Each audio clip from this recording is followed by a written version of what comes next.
King Cobra.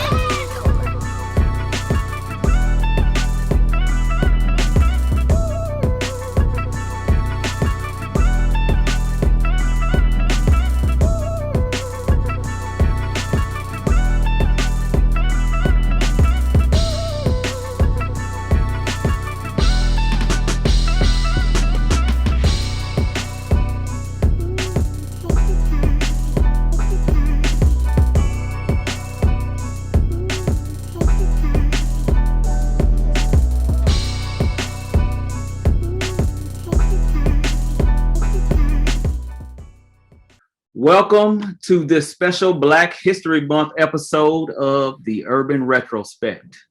I'm going to be your co-host this evening. My name is Scott Jones. And as a reminder, if you're watching the Urban Retrospect, make sure you hit that like button if you enjoy the show and subscribe to get notifications, as well as hit that bell. And want to thank all of our viewers for watching and supporting us. If you want your product to be reviewed, as a reminder, go to the Urban Retrospect at gmail.com. We're on Instagram at the Urban Retrospect, Facebook, the Urban Retrospect. We're on Twitter at Retrospect1619. And lastly, if you want to catch us up on everything, go to theurbanretrospect.com. But before we get started, I have to introduce my co-host. So I'm going to go from the top to the bottom. I see you first, Simply P. Simply P, tell the audience a little bit about yourself. It's your boy, Simply P, back in the building. I live in Panama City, born and raised in Tennessee. I'm glad to be here. Miss you guys. All right. Ken, I got you next. Kendrick Cloud out of Cleveland, Ohio, still living in Cleveland, Ohio, where it is oh so cold, but glad to be here with my fellas, man. Good stuff. Wesley Newell, tell the audience a little bit about yourself. Wesley, alumni of Tennessee State, from the state that made Martin Luther King Jr. famous. Let's go. Hey.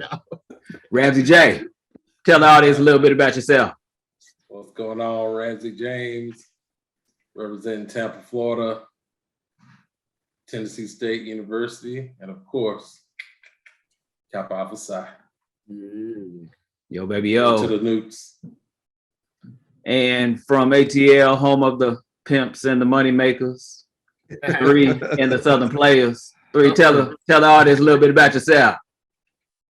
Before I tell you about me from the A, I would like to tell you I'm from the home of Martin Luther King, where he was actually. Oh, let them know. Let them know. Three is also from the home of the champions. Georgia Bulldogs. Look, he switched it up. He got something new now. That's hard. Maybe had that dusty visor. Yeah. Also home of the world champion Atlanta Braves. We're just Titletown right now, people. You know what I mean? And by way of Tennessee State University, by way of Murfreesboro, because we want to make sure everybody gets some championship flavor on them. Look, I think he even still had a little stick up underneath. You know how they had the stick up underneath? You know how we do. You know how we do. Again, I want to remind the audience that the Urban Retrospect is a show to highlight Black companies as well as services that we use every day. However, today we're going to switch it up a little bit. And then I'm gonna share with you a little quote.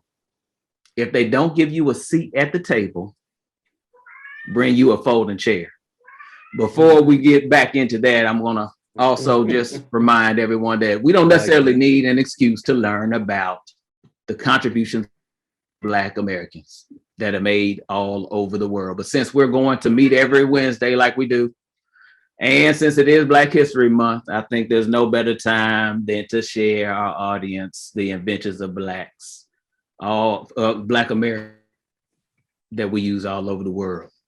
So on this episode of the Urban Retrospect in celebration of Black History Month, we're going to highlight those inventions. And these are inventions that we use daily. So if I can kick it off with Wes. Wes, tell me a little bit about I guess the inventions that you chose to highlight and why they are important to all of us. Okay. I picked one. I'm black.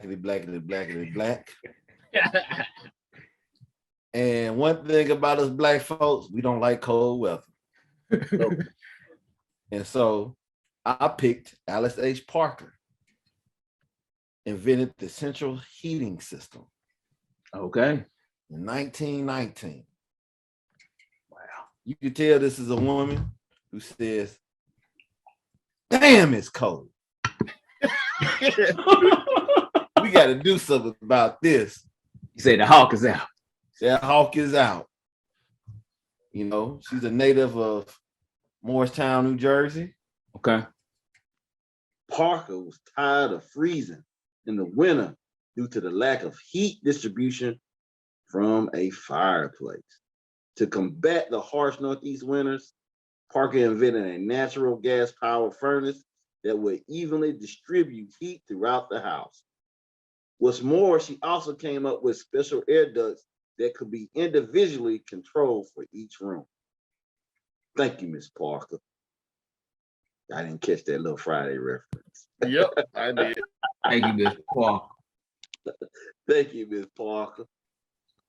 Ken, why don't you tell me about the inventions that you chose? Man, so I told all of y'all that I am up here in wonderfully cold Cleveland, Ohio, right? So it only makes sense that I picked somebody who he wasn't born here, but he spent the vast majority of his life here, and he invented some things that affect all of us, most notably the traffic lights. So I'm talking about Garrett Morgan. We've all learned about him. Most of us have learned about him growing up from grade schoolers. And of course, he was highlighted here with me growing up here.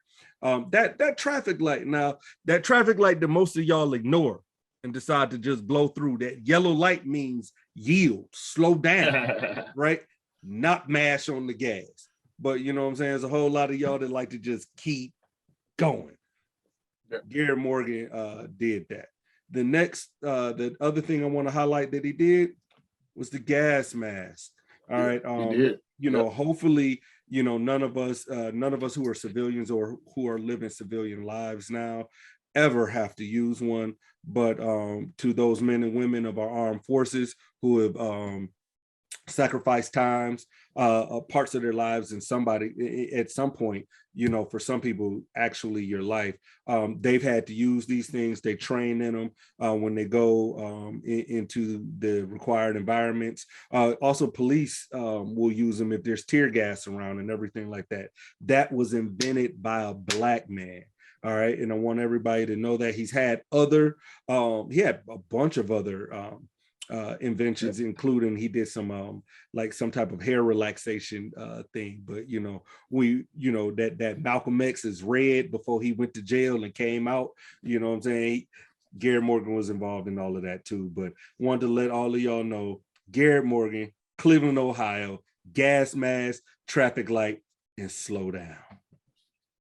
Hey, right. Did he invent it because y'all can't drive in Ohio? That's why he invented traffic light. Well, I mean, I understand why you would have that joke, because there was only 2 traffic lights in your town growing up. So you don't know. He just had that red flashlight. Who invented the red flashlight that they have up the little town? Yeah, we did.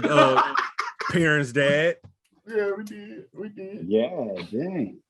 Hey, Scott, just to keep the continuity going and flow, let me jump in here and tell you guys that Thomas Stewart, Ken, to jump on the piggyback on that with you. Stewart in 1883 put a patent in for a station to street indicator. So basically, he was the dude that took the whole thing a step further and came up with warnings at train crossings and signs like that, where they used to be just signs, you know what I mean? So he took it a step further. Actually, the precursor. That's the precursor to it. That was the precursor. And Garrett Morgan's like, oh, dig that. You know what I mean? They jump on that. And Stewart also came up with the mop. Check that out. And it's not just the mop. He came up with the the self-ringing mop. You know what I mean? You think that was a new thing? Not. It came out in 1883. You know what I mean? And lastly, Stewart came up with a metal binding process where you could bind strips of metal together that are using a host of different practices. So that was cool. My other guy that I did was the lawnmower man, as we call him. I'm a big lawnmower advocate, so everybody out there needs to know John Albert Burr, okay, a brother, 1899, first rotary blade mower. There were some other things out there, but he was the first rotary blade mower. Y'all was using scissors before him, man. Thanks, Brother Burr. And now he's made it possible for every man to go outside his home. Oh, there you go. Oh, and it's employed a lot of people as well. All these lawn services that out here, you know, his creation is putting food on the table for many households. So ain't making a lot of folks have curb appeal. Fun fact, his patent and his birthday is the same as my daughter. So maybe I'm gonna teach her how to mow next year. Why next year? Because he tired of doing it on his own. She's still a little young. There might be some labor laws involved, I guess. Yeah, right. True. Right.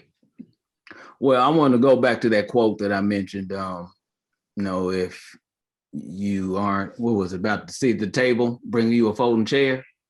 Well, let me tell you something. Mm-hmm. It was Shirley Chisholm actually who came up with that quote. And, you know, Shirley Chisholm actually is the first African-American to run for a major party nomination for president of the United States. Yep. She's also the first woman ever to run for the Democratic Party's presidential nomination. She came up with that quote, but it was a black man that came up with the folding chair. Now, if it wasn't for a black man by the name of Nathaniel Alexander, we would all come to the table sitting Indian style. That's how you bring that. Nathaniel Alexander of Lynchburg, Virginia, patented a folding chair. Now, according to his patent, he designed a chair to be used in schools. We've seen them there, churches, and other auditoriums. I've seen them also in funeral homes. And I've also seen them in wrestling matches. In spades games. In spades games, exactly. So his design also included a book rest that was usable for the person sitting in the seat behind and was ideal for church and choir use as well. Oh, yeah. So thank you, Nate. Thank you. Now, I mentioned the quote. That was Shirley Chisholm, but let me tell you a little bit about Shirley Jackson. What y'all know about that caller ID? What do y'all know about that touch tone phone or even that portable fax machine? Well, Shirley Jackson was the first African-American woman to earn a doctorate at MIT. She's responsible for monumental telecommunication research that led to the invention of products such as the touchtone phone, the portable fax, the fiber optic cables, as well as call ID. As a matter of fact, in 2014, President Barack Obama named her the co-chair of the President's Intelligence Advisory. Yep. So just need to give a shout out for Nathaniel for the folding chair, but also for Shirley, so we know who's calling. Oh, big shout out to Shirley, because you keep me. You know what I'm saying? If it wasn't for Shirley, we wouldn't know who's calling. That scam likely. Thank you, Shirley. Thank you, Shirley. Ramsey. Exactly. Is it any surprise that the black woman came up with the call ID? Call ID. Man, who's this calling me? Hey, what the commercials say? Yeah, exactly. It was crazy that you remember how it started. Remember, it was that box that you just put next to your phone and you could do it that way. Then, of course, they added it to your cordless phones, and now we have it on our cellular phones. Thank you, Shirley. Thank you, Shirley. I'm going to kick it down here to Ramsey James. You're on mute right now, but Ramsey James, tell us a little bit about the inventions that have changed. All right. So, did y'all get y'all mail today? Get your mail today? Sure did. My mail today. And you likely got your mail out of a mailbox, thankfully, to a black man named Philip Downing. Now, he's really asserted to the patent of the mailbox. So yes, there probably were mailboxes in his day, but in 1891, he developed a patent where you have that little door that protects your mail, the little flag on the side. So he is the inventor of that and has a patent that was awarded in 1891. So Philip B. Downing, thank you for keeping our mail safe, an invention or design that is used to this day all around the US, all around the world. But I'm gonna take it one step further and use a Fat Boy quote. Mhm. You can't help but to eat more than one, or you can't, I don't know, but y'all You know can't what I'm eat just talking one. about. Can't eat You just can't one. just See, one. You can't eat just one. another fat boy would tell me what's up. But what am I talking about? Potato chips. And really we're talking about the evolution of something that was out there. So George Crumb, or George Speck, he's also known as George Speck, is attributed to the inventor of the potato chip in 1853. But there were recipes for potato-ish things that could have been potato chips out there. But one thing that I read about George Crumb is he helped to popularize that, make it more popular at his restaurant as a chef in New York. It became very popular. Someone visited his restaurant, took it to the South. It really blew up. So although he may not be the sole inventor of the potato chip, he definitely had a version that was popular and really fed into what later became Lay's potato chip, where they are established company. But that marketing of his chip led to the Lay's, coming out with mass production chips. So, you can infer some things there, but just a little something about influence of the industry, right? You don't necessarily have to be the maker of something to have led to something that we see and eat. I hate to say daily, maybe it's just me, but definitely something that influenced the mass production of the potato chip. So thank you, George Crumb. And I'll try to get baked chips from now on. Hey, I appreciate that setup question. I appreciate that setup question. I almost forgot I had to do one. I'm like, oh yeah, I gotta know. Hey, see, and you mentioned Lay's, or was it Ruffles? Or did you say Grippos? Or did you say Miss Vicky's? All these potato chips that we fiend over all the time, we need to thank the Crumb dude for helping us create these crumbs. You know what I mean? Yeah. Simply P, tell us what you got. Tell us what you got. What's all right, your invention? All right, shouts out. All right, if you're an engineer, put your hand on your heart. All the engineers in the building. Hey, to all the ladies out there, please kiss your engineer, because I got some bad invention from these bad engineers. All right, as we went to school as an engineer, we always ask, what is the need for the project, for the product or the design that we have? What's the need for it? Well, I have two guys who saw a need for a particular product and they came up with a design. So let me start with the first one. Alexander Miles. He invented the automatic elevator doors. He got tired of the manual elevator doors open, meaning people was opening the doors and falling down the elevator shaft to their death constantly in New York, in large cities like New York and Boston. So natural selection. Yeah. And they opened the door and fell down the shaft. So the need, realized that, hey, we need for these people to not to be able to open these doors. So what he designed, the automatic automatic elevator doors. And his design, automatic open the doors on every floor on time, not just open, but every floor.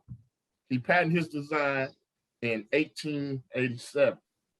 Ken, also Alexander Miles, is also a native of Ohio. Throw it up, man. I see. I knew I didn't throw that out there, man. All right. I guess it's somewhat of a gift and a curse, because folks ain't getting exercise anymore because of this dude. You know what I'm saying? They choose to get on that elevator. They say forget the stairs. Yeah, so you get automatic doors. It wasn't us dying anyway. That was just but the hard part, chickens coming home to roof. The hard part as an engineer was it opened on every floor, automatic. That's big. In 1887, it's huge. Right now, 3 like, hey man, it's a simple program. That's big. That's big. Just look past the next invention. We could have pinned out so many. We could have got rid of so many. Yeah. The next invention, man. All right, so this guy named Joseph Winters in Chicago, in New York, he noticed that the buildings were getting taller and taller.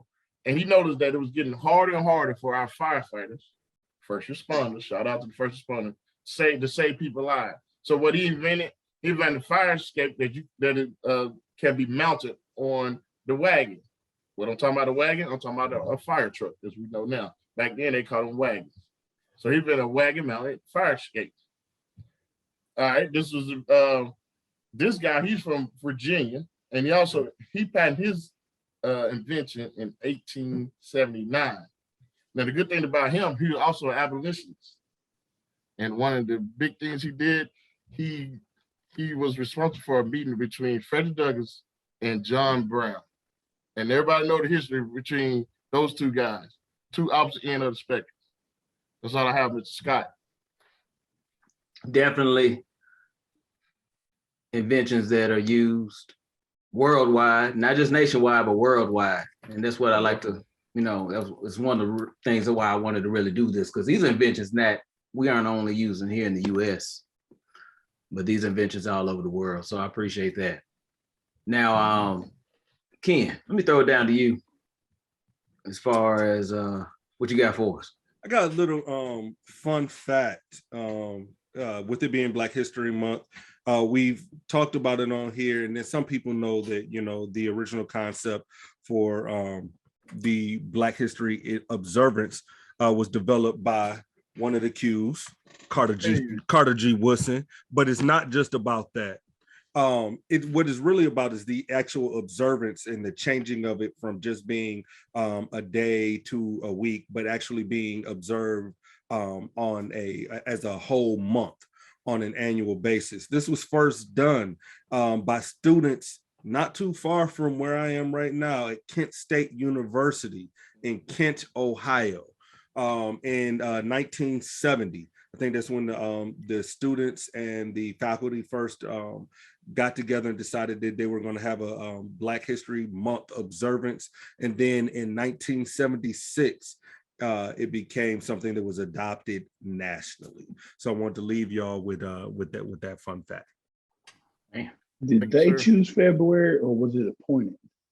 No, again, so what it was is Carter G. Woodson chose February. It was between Lincoln's birthday and Frederick Douglass's birthday. So he chose the month.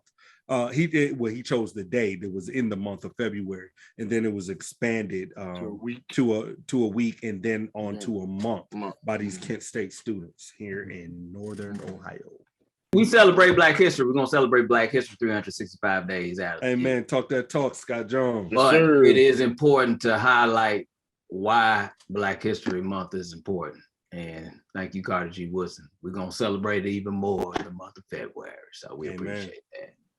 So again, fellas, audience, we've made some major contributions to the world. Yes, sir.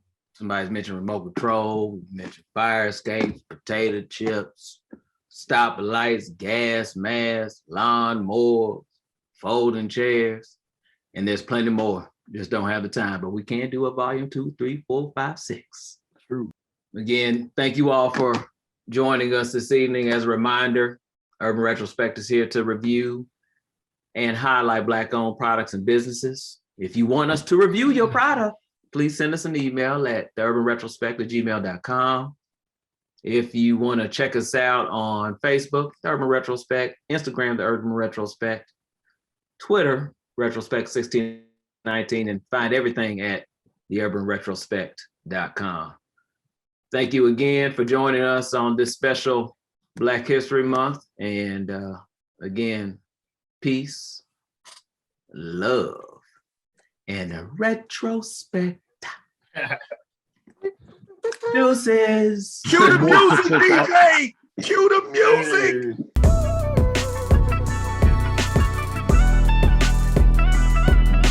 A fun fact, everybody like fun facts. He's the one that got Frederick Douglass and Jim Brown together to talk. Now, Jim Brown is another history lesson, and he's big. Y'all know what Jim Brown did at that point in time. Don't do it, 3. I think you mean John Brown. Jim Brown played running back for the still alive, man. I was thinking that too. I was like, man, Jim Brown. Oh my God. Brown's still alive. No, it's not. Jim Brown was stiff arming the shit out of them slave catchers, boy. Hey. Wow. You talking about night in Miami, Jim Brown? You talking about Syracuse? He knew Frederick Douglass and the League. Hey.